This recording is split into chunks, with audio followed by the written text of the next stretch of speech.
suck at Hearts of Iron 4. That's fine. I used to suck at Hearts of Iron 4 as well. And I'm here to help you suck a little bit less. And today I'll be talking you through the divisions I use, why I use them, and when I use them. So let us get started on the road to sucking a little bit less at Hearts of Iron. Let's go already! So divisions, I've cooked up a couple of templates. These are the majority of templates that I use, starting with basic infantry. Before we get started though, I want to touch on a couple of things. One, this is single player only. There's not enough brain power in me to play multiplayer. I'm sorry, I'm not good. Dankus is good, I'm not. Two, none of these divisions are the perfect division. There is no such thing as the perfect division. It all depends on circumstances. Where is the division fighting? Who is the division fighting? What is my industry like? And what can I as a country sustain? Those are all questions you have to ask yourself. It's like saying this division sucks and this division is great without any context. It's like saying a hammer is better than a screwdriver without describing the job they need to do. So to keep that in mind, there are different tools for different jobs. Now let's look at those tools today. We'll start with the infantry division. This is the one Germany starts with, coincidentally, and it is a fairly basic one. 18 combat width. It's decent. It's just a block of 9 infantry divisions. On the left side, you'll see a variety of support equipment. We want to add engineers for the entrenchment bonus, so these divisions have very good defensive power. We want to add artillery, so they have a little bit more bite to them and actually inflict damage on the enemy attacking us. Always good. And we would very much like to add anti-air, support anti-air. This will mitigate the damage these divisions take from enemy air power, close air support, and will also shoot down some of that enemy air support. Now, this is a relatively thick division that a country like Germany starts with. There are smaller versions of this. I believe Latin American countries tend to start with something like this, 12 combat width. Again, not ideal, but considering those countries start with opponents who have similar divisions, this is fine if you're playing a small nation with a limited manpower pool, a limited industry pool, and if you're not expecting to go up against either light tanks or air, you can also remove the anti-air and go with this as a very basic division. And even then, you could remove the support artillery to concentrate the artillery that you do have available into offensive templates and leave this as your most basic infantry unit that just serves to fill out a front line and defend. This does not attack. Then we have a slightly more upgraded version of this. Pretty much the same thing as before, the big infantry block with a single artillery unit added to it, line artillery. All this really does is make it a little bit thicker and provide more soft attack. So these guys are still mostly defensive units, but they will also dish out damage to the enemy attacking you. And if the situation is right, these guys can counterattack. They're by no means optimal to counterattack, but they do have a little bit of attacking power to perform counterattacks or even limited offensives. These are very much a budget unit still, but considering they have more artillery in them, they are more expensive and they're more geared towards countries with a slightly more robust industry. And again, support companies are the same. Now, there are people who say you should add, for instance, Rangers or Cavalry Recon. Very possible, but I find these more valuable to be used on offensive units. Yes, they add both recon, which is good for choosing whatever tactic your general has. It's a bit of a sideshow really, but it's pretty good on the defensive. And they also add additional soft attack, which again is good, but you have to weigh it against the cost. This is a defensive unit that's mostly meant to hold a line. I don't want it to be an IC sink. I don't want these to be too expensive. Same with things like military police. I don't add them for that reason. Or hospitals. Again, for that reason, I don't add them. And I just don't think hospitals are very good. Hospitals are a very high cost up front, and they supposedly pay off by making your units lose fewer veterans and you lose less manpower and you get less of a penalty for losing that manpower. I don't want that, because I have other ways of not losing manpower, namely by winning my war quickly and efficiently. I know you guys like Hearts of Iron. I like Hearts of Iron. And fortunately, even today's sponsor likes Hearts of Iron. Speed 5 is preparing the most monumental event in Hearts of Iron history. They are excited to announce the HoI4 World Championships, 4-month competition for HoI4 commanders that will conclude with the inaugural Arena Grand Final live in Stockholm, birthplace of HoI. If you can make it, you don't want to miss this clash. Tickets for the grand finale are available now at the link on screen. I'll leave a link down below as well. And you can seize the opportunity to team up with your friends and secure a limited number of group tickets at a special rate. Besides, Stockholm's a really lovely city. I'd visit if I could. Oh, and I'll be there too. Now, if you believe you have the skills to compete, visit the Commanders in Conflict Discord. I'll leave a link down to that below as well. And you can enter the tournament with a $20,000 prize pool. Now, that is a pretty big number. Big number. And with that, we can tell that the world of HoI4 competitive gaming has reached some unprecedented heights. Esports Alta. And now is the time for you to step into Arena to either watch it or to play it. Anyway, let's play the rest of this campaign. That brings us up to this. This is theoretically, on paper, the optimal combat width. 15 width. You can stack a lot of these guys into a single battle, meaning they can bring a lot of organization, so they can drag a fight out for a very long time. They have a decent amount of soft attack for their size. They will dish out damage. They will hold the line, and they don't require too much manpower. I like this, but there is the slight downside that it's a smaller sized unit. A small unit size means they take more damage in terms of the equipment losses, and the smaller sized units also need comparatively large amounts of support equipment. So, for instance, I would always need 100 shovels. If it's for a unit of 12 infantry, or a unit of 9 infantry, or a unit of 3 infantry, I will always need 100 shovels. Comparatively, I will use fewer shovels if I build the bigger unit. That's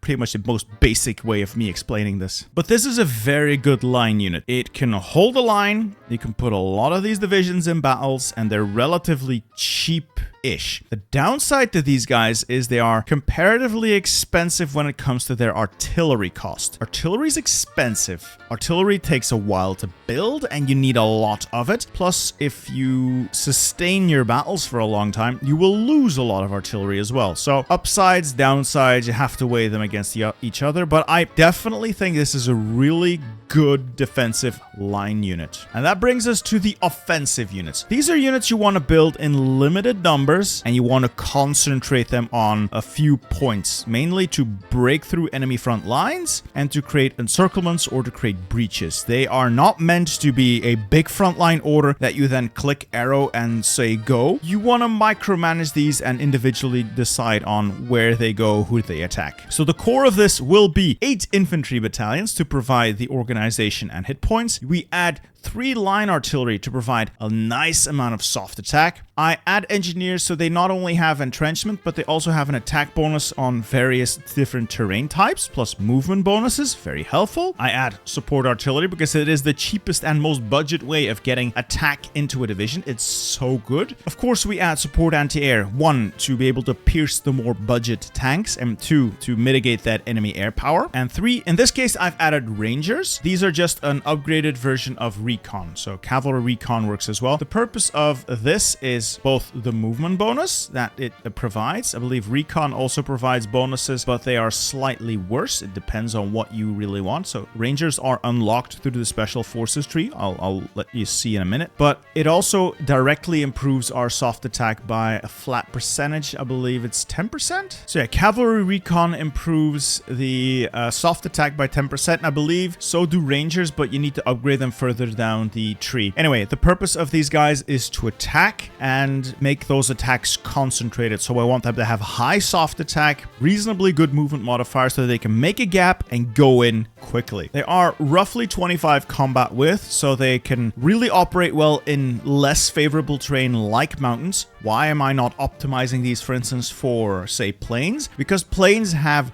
0 defensive value. It is pointless to optimize a unit for plains. You want to optimize units for the worst terrains they can possibly fight in, or alternatively, you want to optimize them for the terrain you're statistically most likely to encounter, and that is usually forests. But for forests and hills, etc., I use mobile units. Infantry offensives are either because of 1, I'm on a budget and this is as budget as I'm willing to go, or 2, I have my fast movers, so my tanks and my motorized, already deployed elsewhere and I don't want to run them into mountains. That's where these guys come in. Speaking of mountains, mountains, the Mountain Boys. These are essentially the same design we just saw, but instead of infantry, we use mountaineers. We keep them at 25 combat width as well, because that is the optimal combat width for fighting in mountains. These guys are your dedicated special forces to push through a mountain line to fight in that terrible, terrible terrain. And if you're a nation that doesn't really have the industry to sustain motorized units or tanks, these also work very well as a spearhead, since mountaineers can be upgraded a little more extensively than basic infantry through the research trees. So I very much like to use mountaineers as my spearhead shock troops if I know I'm going to be infantry based. Speaking of special forces, we have Marines. Now I have 3 flavors of Marines here. I have Marines A, B, and C. Marines A are the thickest of thick boys, 35 combat width. These are optimized to attack into ports that are situated on plains. Now, most ports are either on plains or they are on urban tiles, and these guys will do well. But you can tell this is an expensive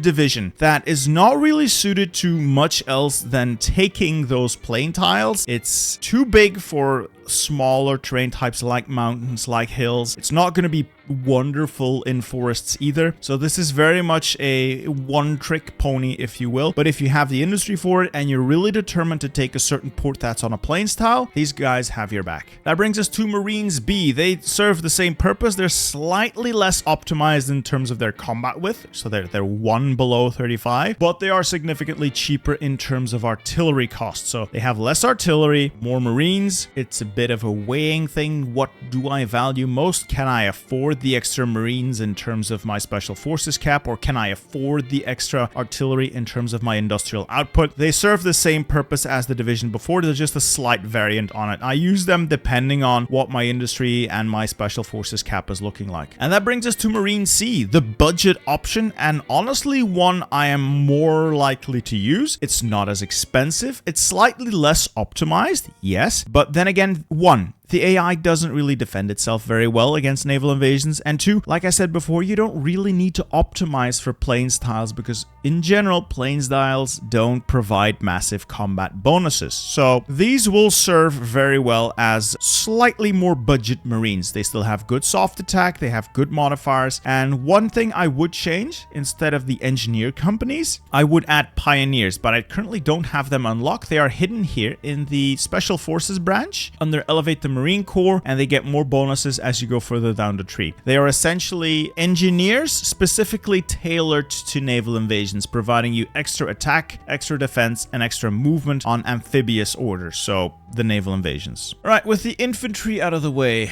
let's head to the still budget but slightly less budget shock troops. My motorized. Motorized are good. They're fast, they're slightly harder than infantry, and they can pack a punch and then follow up that punch with a lot of terrain grabbing. So you make a hole in the line and then spread out behind the enemy front lines, rush for the railway hubs, rush for victory points, and then solidify once the enemy's defensive starts to reconsolidate itself. What these guys do well is they bring soft attack, they bring speed, and they don't cost as much as tanks. However, they're also not as durable as tanks, and they will still take significant losses while costing you in terms of fuel. So again, it's a balancing act, but I prefer to use this over standard infantry, mostly because of how fast they are. Because they use fuel, and because they are slightly bigger than an infantry division and require more supply, we are going to outfit these guys with logistics companies. All the other support companies are very much the same. Our engineers, our artillery, our anti-air, and instead of basic recon, our rangers, we've added motorized recon companies, because if we add cavalry recon, our speed will be impacted since a horse is slower than a truck, and if we add rangers or regular recon, again, speed will go down because they just cannot keep up. They have a lot more soft attack because they bring a bit more artillery to the game, and they have a 30 combat width, which is more or less optimal for forests. The reason I like to optimize for forests is, let's see if we can look at the terrain map mode. The majority of Europe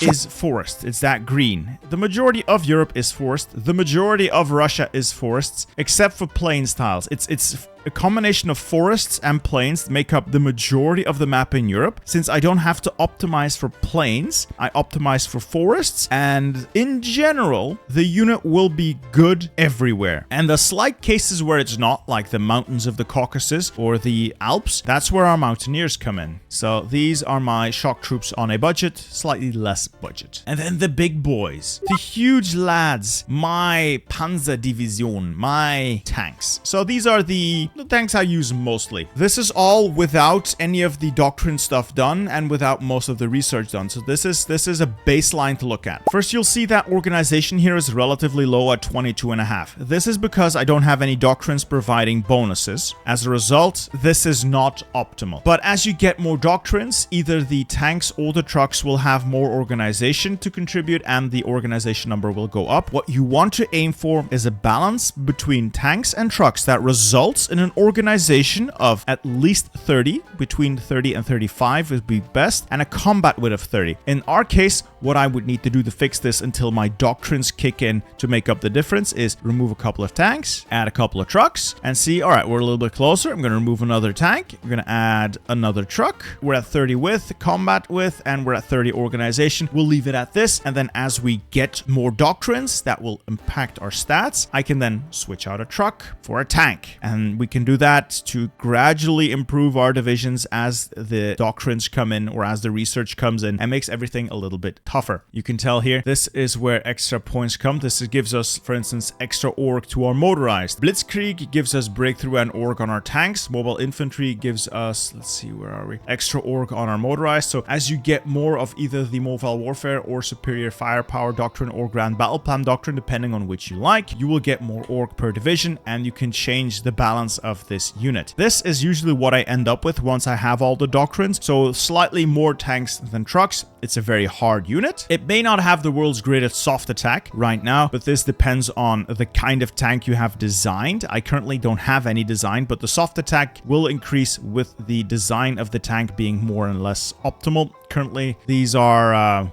well, they have no stats because I don't have a tank designed. I'll let you see what tank I usually make in a little bit. Their support companies are very much the same as for the previous unit we touched on. Pretty much the same as the shock troops, with more of an emphasis on logistic companies for these. These guys need a lot of fuel. They need a lot of supply. Get logistics companies for these guys, especially if you're going to move them into Russia. And then we have the Panzer B. This is essentially the same thing as before, but instead of trucks, we've got a bit of a more mechanized infantry line here. Mech is better, but slower. How do I put this? Their combat effectiveness is higher, but they're more expensive. They're generally slower until the higher tech levels, and they take a lot of industrial capacity to produce insufficient numbers. So I don't usually switch over entirely like you see here. This is the end results. What I usually do is take the initial template here and then switch out trucks for mechanized as I start building up some numbers of mechanized units. And over time, all the trucks get replaced with mech. This will make the unit even harder. It will have even more armor. It will also use a lot more supply and fuel, but these guys will definitely chew through any line they come into contact with. And then finally, garrisons. This is it. This is all you need for a garrison. That's it. Nothing else is required. One horse battalion. Nothing else added onto it. This will suffice for all your garrison needs. And by garrison, I do mean the garrison mechanic under occupied territories. So this is where you want to set the garrison division. That's it. Leave it on military governor, or you can switch to local police force if you have some compliance, like 25% compliance. I wouldn't even touch the other laws. That's it. Now, if you are feeling fancy, what you could do is this. It's going to cost you a lot of XP, but the added military police and the fully decked out horse boys here will result in you, ironically, needing slightly less equipment and manpower to fill your garrison needs. This all has to do with the way support equipment and garrison needs are calculated, but in short, the game calculates how many divisions you need of a certain type to fill your needs, and it can work with fractional divisions. So it needs 1.5 divisions worth of equipment, or if you have a bigger division, it will only need 1 division. It doesn't matter for the equipment needed by all these battalions. That doesn't matter because of its scaling, but it does matter for the support equipment. So if you add support equipment, make the division as large as possible. So if military police is added, add as many horses as you can get in terms of your XP. If you don't add any military police, 1 horse will do. You don't need anything else. And those are divisions I use. Now I'll quickly show you the medium tank I usually use. Now the first thing to realize with tank designs, and especially as far as I'm concerned, I don't touch light tanks. I don't like them, and I don't think they're worth it. Once you get to 39, early 1940s, they're already out of date. And especially with a country like Germany, you're able to get medium tanks very quickly, and it's way better to just have a slightly smaller number of medium tanks than it is to have many light tanks. At least that is my consideration. So what medium tanks would I like? Well, we'll take the basic medium chassis. The chassis itself doesn't do much except increase the reliability, so this will serve to show you. What I do is add the biggest turret I can, always get the 3-man turret, and then two choices. I either get the close support gun because it has a very high soft attack value and it's not very expensive, or if I've unlocked it, I get the improved medium cannon. The howitzer's also not bad, but I prefer to just stick with the close support gun until I have unlocked this gun. Mostly because the close support gun only requires steel, while the howitzer requires steel and tungsten, plus it reduces reliability even more. So it's either the improved medium cannon or the close support gun. Let's go with the close support gun. Then I add a radio for the extra breakthrough. And then, depending on what I've unlocked, I start with either secondary turrets, extra heavy machine guns, so 2 heavy machine guns, and then, again, depending on what I've unlocked, either wet ammunition storage to get my reliability up, because we want reliability to be at least 80%. In terms of suspension, either get Christie's for speed or torsion bars for some extra reliability. It depends on what you value and what kind of reliability base stat you have to work with. I stick with the riveted armor. Welded is also good, but riveted is good enough against the AI, and it keeps your tank relatively affordable. And then we jack up the engine to make this thing as fast as possible and as well armored as possible. And we do a little bit of balancing here to keep the reliability over 80%. And I want the speed to be as close to 12 kilometers an hour as I can get. As we get more research done and we get bonuses, we continuously adjust the engine and armor stats and then improve these as we go. A couple of things to look out for. Once you have them researched, what you want to add on is the easy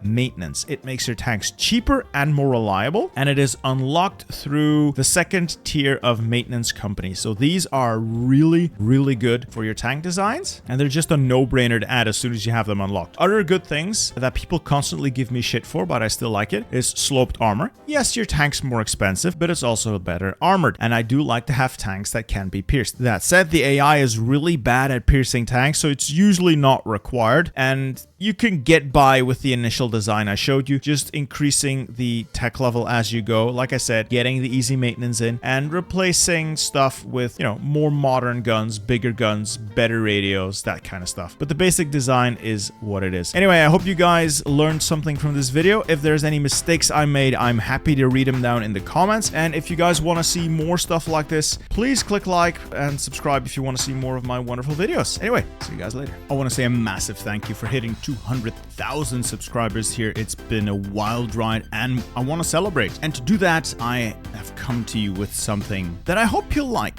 These are some high quality, beautiful mouse pads. The design made by an actual human for once in this age of AI art. So Disc, you've done a wonderful thing with this. I love the style. I love the colors. I love everything about it, including the hidden details. Cool product, something useful, and it's not just my logo slapped onto something that's readily available.